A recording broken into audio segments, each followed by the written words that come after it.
अथक फाउंडेशनने पुण्याला GDEPL म्हणून जी एन्व्हायरमेंटल प्रायव्हेट लिमिटेड कंपनी आहे, या कंपनीचे आमचे सायंटिस्ट आहेत. त्यांनी इतकं सुंदर मशीन बनवलंय की या मशीनमध्ये प्लास्टिक पूर्ण डिस्कार्ड केलं जातं. डिस्कार्ड म्हणजे कम्प्लिटली नष्ट. येस, पूर्ण नष्ट केलं जातं. नमस्कार, मी मयूर नवले. नवराष्ट्र नवदुर्गा या विशेष व्हिडिओमध्ये मी तुमचं सहर्ष स्वागत करतो. सध्या सगळीकडेच नवरात्रीचा जल्लोष पाहायला मिळतो आणि नवरात्र म्हटलं की नवीन कपडे खरेदी आली किंवा अजून इतर गोष्टी खरेदी करण्यात आल्या. मात्र या गोष्टी खरेदी करताना आपल्याला नेहमीच प्लास्टिकची पिशवी देण्यात येते. आता प्लास्टिक म्हटलं की पर्यावरणाचा ऱ्हास आलाच, पण मात्र नेहमीच प्लास्टिक पुढे काय होऊ शकतं त्या प्लास्टिकचं, त्याच्याबद्दल कोणी विचारच करत नाही. याच प्लास्टिक निर्मूलनाचं काम गेले कित्येक वर्ष मुलुंडची अस्मिता गोखले करत आहे. चला आपण त्यांच्याकडून जाणून घेऊया ते या कार्य कसे करत आहे. नमस्कार अस्मिता गोखलेजी. नमस्कार. कशा आहात? एकदम झकास. काय सांगाल तुमच्या कार्याबद्दल? कार्याबद्दल सांगायच्या आधी पहिल्यांदा नवराष्ट्र पेपरचे तुमचं आधी अगदी मनापासून आभार मानते की तुम्ही आम्हाला इथे मुद्दाम बोलवलं आणि प्लास्टिकच्या विषयी माहिती करून घ्यायला म्हणून जो एक इंटरेस्ट आता या नवरात्रीच्या निमित्ताने दाखवलाय तो खरोखर महत्वाचा आहे. कारण जी गोष्ट कोणालाच आवडत नाही, कचरा हा निर्मूलनाची, ती गोष्ट आम्हाला लोकांपर्यंत पोहोचवायला तुमच्यासारखाच मीडिया जास्त महत्वाचा असतो. तुमच्या थ्रू आमची ताकद वाढते आणि म्हणून तुम्ही आम्हाला इथे बोलवलं, तुमचे मनापासून आभार. वा. मला पहिली गोष्ट तर ही जाणून घ्यायला आवडेल की प्लास्टिक निर्मूलन करण्याचं जे कार्य आहे हे नेमकं कसं सुरुवात झाली याची? येत्या फेब्रुवारी 2026ला आम्ही 9 वर्ष पूर्ण करतो. 9 वर्ष गेले सातत्याने आम्ही लोकांकडनं प्लास्टिक गोळा करतो. म्हणजे आम्ही स्वतः जात नाही, आम्ही लोकांना सवय लावली आहे. कारण आमचं पहिलं मिशन हेच आहे, माय प्लास्टिक माय रिस्पॉन्सिबिलिटी. माझ्या प्लास्टिक मी जे वापरते, मी घरात आणते, त्याची जबाबदारी मीच घेणार.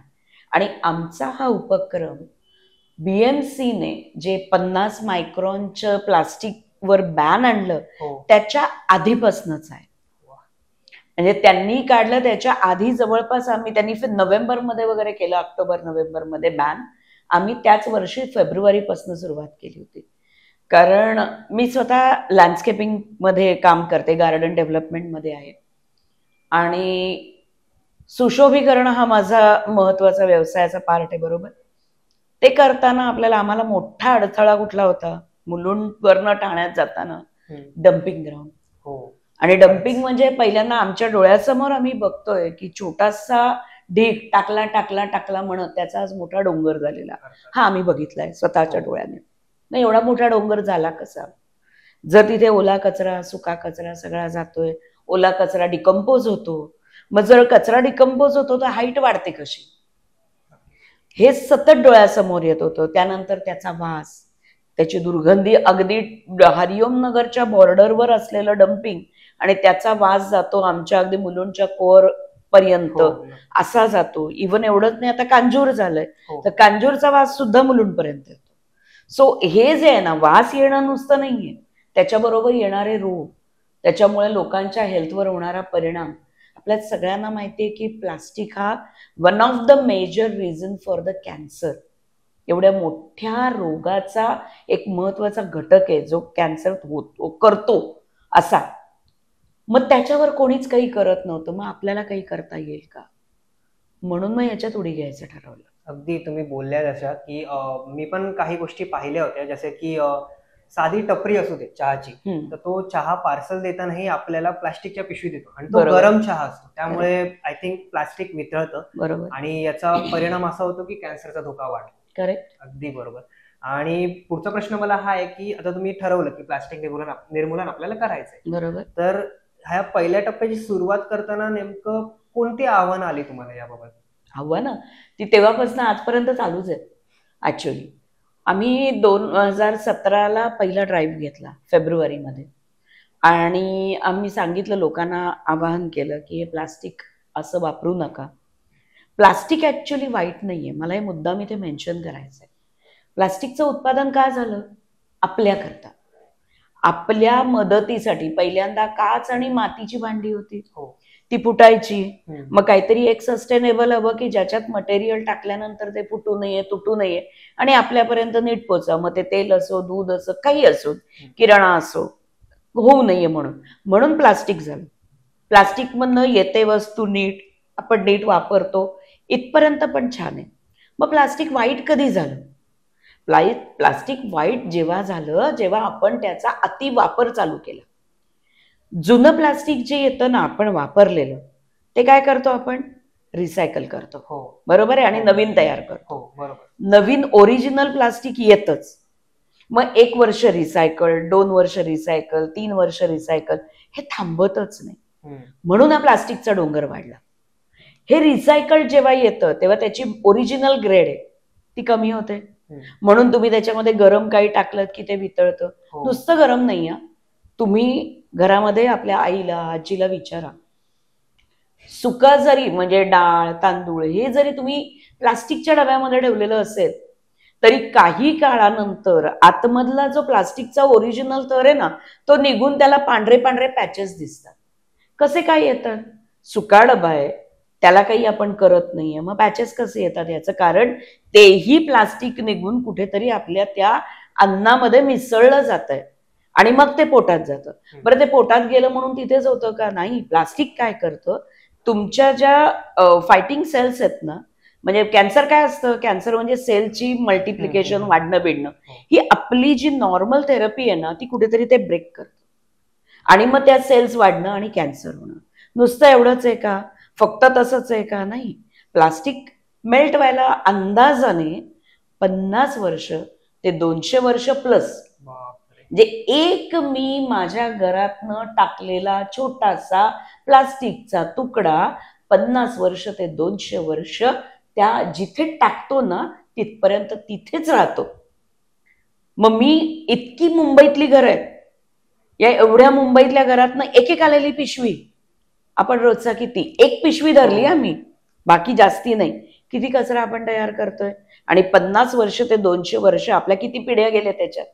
प्रचंड प्रचंड. येस. हे लोकांना माहित नाहीये का? हे माहिती आहे. एवढं माहिती असून सुद्धा अवेअरनेस आहे, प्लास्टिक व्हायला पाहिजे, बंद व्हायला पाहिजे. लोक काय म्हणणार मग? प्लास्टिक सगळं गव्हर्नमेंटला बंद करू दे ना.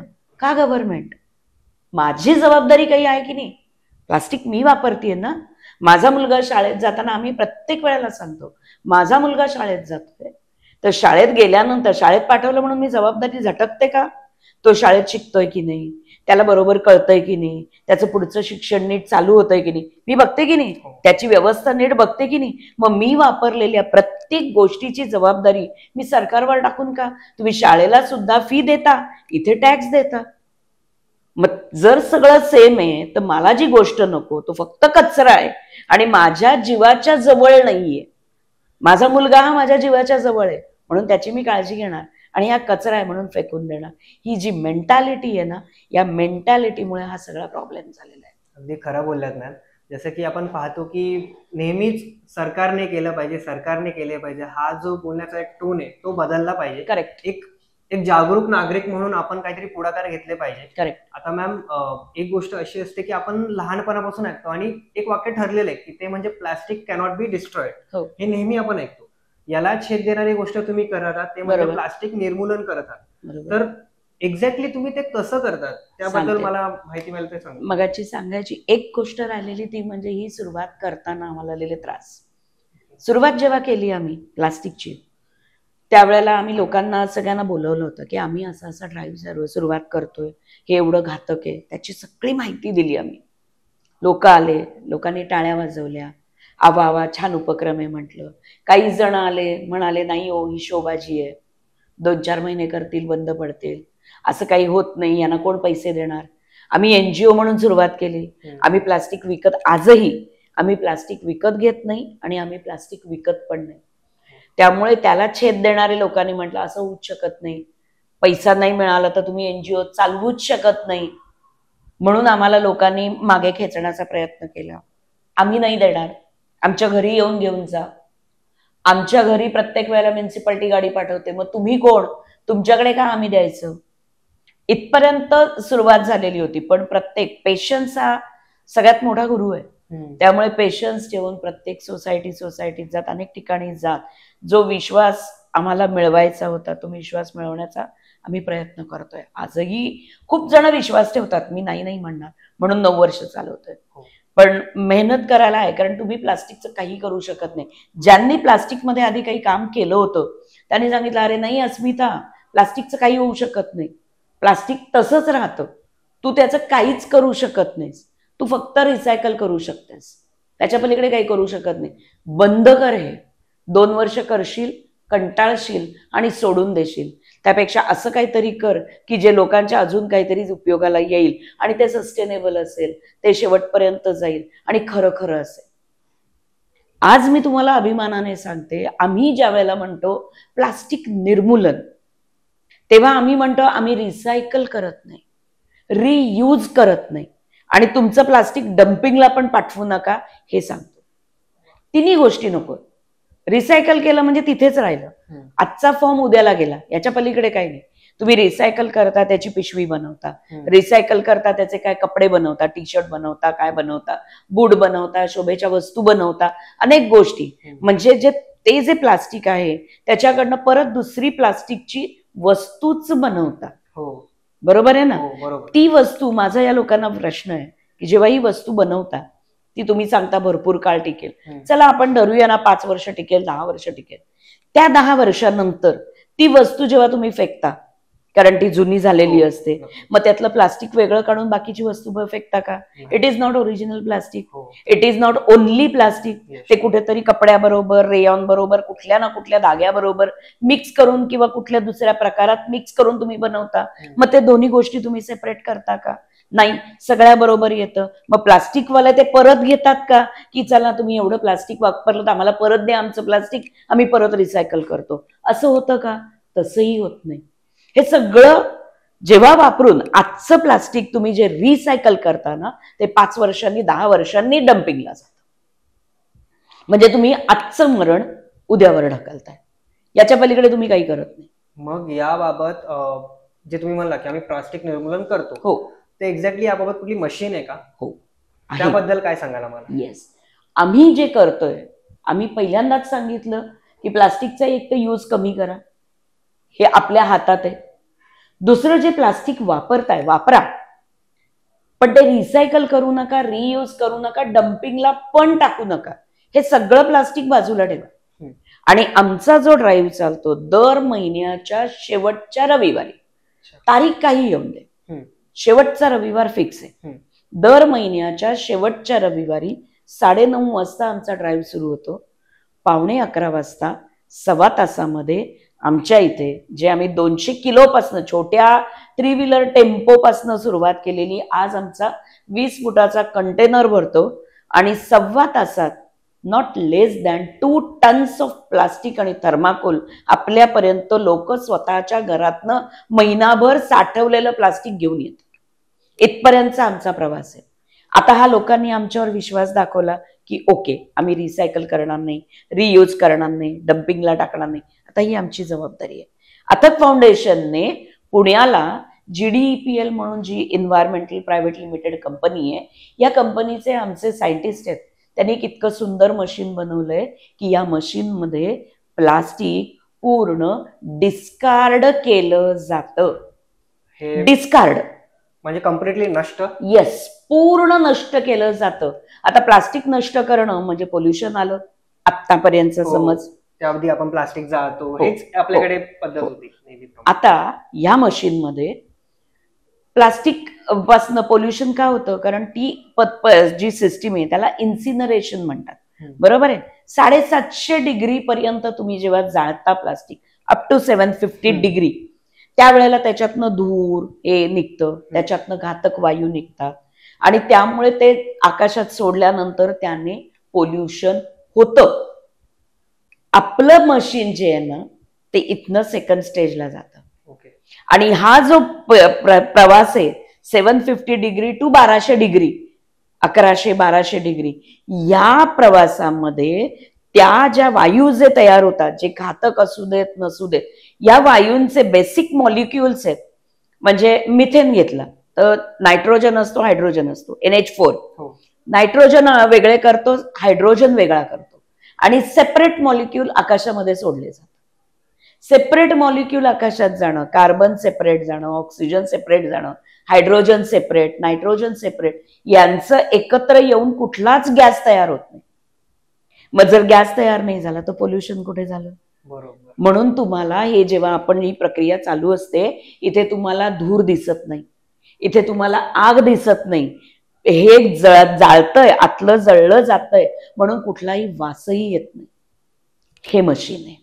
म्हणून आम्ही सांगतो, आम्ही संपूर्ण आणि सस्टेनेबल पर्यावरण पूरक पर्याय देतोय.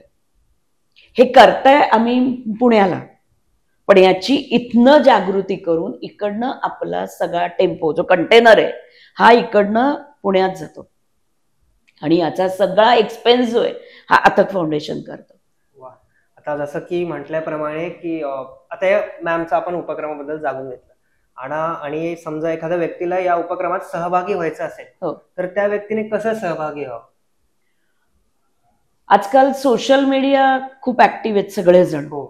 फेसबुक, इन्स्टा, बरोबर, ट्विटर म्हणजे एक्स, इथे आहेच आहे. माउथ पब्लिसिटी ही सगळ्यात मोठी पब्लिसिटी आहे. मी प्लास्टिक द्यायला आल्यानंतर मी आज तुमच्याकडे ही माहिती दिली, ही माहिती तुमच्याकडनं इकडे सगळीकडे पोहोचली. ही माहिती पोहोचल्यानंतर ज्यांना खरोखर असं काहीतरी पर्याय हवाय ती माणसं आमच्यापर्यंत पोहोचतात. आपले दिलेले ड्राईव्ह, त्यांचं टायमिंग आजपर्यंत कधी चुकलं नाही. हा, एखाद दोन वेळा झालंय, काही ना काही अपरिहार्य कारणामुळे चेंज झालंय, बंद नाही झालंय. फक्त करोनामुळे बंद होतं आणि नाही तर आमचा दर महिन्याला एक ड्राईव्ह असतोच. त्यामुळे त्यावेळेला तुम्ही या, तुमचं प्लास्टिक आमच्यापर्यंत पोहोचवा. तुम्ही स्वतः आधी प्लास्टिक कमी वापरा. तुम्ही थर्माकोल तुमच्याकडे आलेलं असेल तर, कारण पर्याय नसतो, काचेच्या वस्तू आणताय म्हटल्यावर किंवा तुमचं फ्रीज, टीव्ही काही आणाल त्याला ते व्रॅपिंग वेस्टर्न जे आहे ते सगळं थर्माकोलचं असतं, त्याच्याशिवाय नीट येणार नाही. येऊ दे, पण आणल्यानंतर ते जे तुम्ही कचऱ्यात टाकणं असतं ना, किंवा जी नुसती माझ्याच दारावर रोजच्या रोज म्युन्सिपाल्टीची गाडी येते आणि घेऊन जाते, माझ्या घरात का कचरा टाकू, कशाला ठेवू, हा विचार करण्यापेक्षा आपल्याबरोबर पर्यावरणाला जर वाचवायचं असेल तर हा उपक्रमाला सगळ्यांनी एकत्र येणं खूप गरजेचं आहे. आणि म्हणून माझ्या स्वतःचा माझ्या मुलाप्रमाणे सांभाळ होणं मस्ट आहे. याच्यामध्ये मी मुद्दाम एक गोष्ट सांगते, आपण आपली भारत माता म्हणतो. आपला एकच देश आहे की जो नेहमी भारत माता म्हणतो, इतर फक्त माय कंट्री म्हणतात. आम्ही आई म्हणतो. आईला आम्ही पायदळी तुडवतो, आईला मातीमध्ये प्लास्टिक घालतो. कारण काही काही वेळेला मी असं ऐकलेलं आहे, जे मेडिकल वेस्ट आहे, मेडिकल वेस्ट हे काही वेळेला ते पुरलं जातं जमिनीमध्ये, कारण त्याला जाळलं जात नाही म्हणून. मग ते म्हणजे तुम्ही जमिनीत गाडता, बरोबर आहे, तुम्ही वाटेल तसं जाळता, तुम्ही पर्यावरणाचा ऱ्हास करता, तुम्ही कोळसा वापरायला झाडं नष्ट करता, तेवढी झाडं लावली जात नाहीयेत. म्हणजे पर्यावरण अल्टिमेटली आईचा जेवढा वापर करता येईल, म्हणजे शब्द खूप जपून वापरते, वापर करता येईल तेवढा वापर करतोय आपण, स्क्वीज करतोय. पण ती आई असल्यामुळे आपल्याला काही बोलत नाही, ती फक्त सहन करते. माझ्या मुलाची मी काळजी घेते पण माझ्या आईची मी काळजी घेत नाहीये. ते घेण्यासाठी म्हणून हा उपक्रमाला सगळ्यांनी येणं, सगळ्यांनी सहभागी होणं. आणि प्लास्टिक, थर्माकोल एवढंच नाही तर जो कचरा डम्पिंगवर जातो तो सगळा नष्ट करण्याची जबाबदारी आपलीच आहे, हे लक्षात घेऊन आपल्याला पुढे जाणं गरजेचं आहे. आणि त्याकरता अथक फाउंडेशन एक नाही, 100 नाही, 1000% तुमचं सगळं हे जे प्लास्टिक वेस्ट आहे, ड्राय वेस्ट आहे, मी आता प्लास्टिकवरनं ड्राय वेस्ट वर जाते, ड्राय वेस्ट आहे ते घ्यायला आम्ही तयार आहोत. सुरुवात आमची झालेली आहे ती प्लास्टिक आणि थर्माकोल पासून.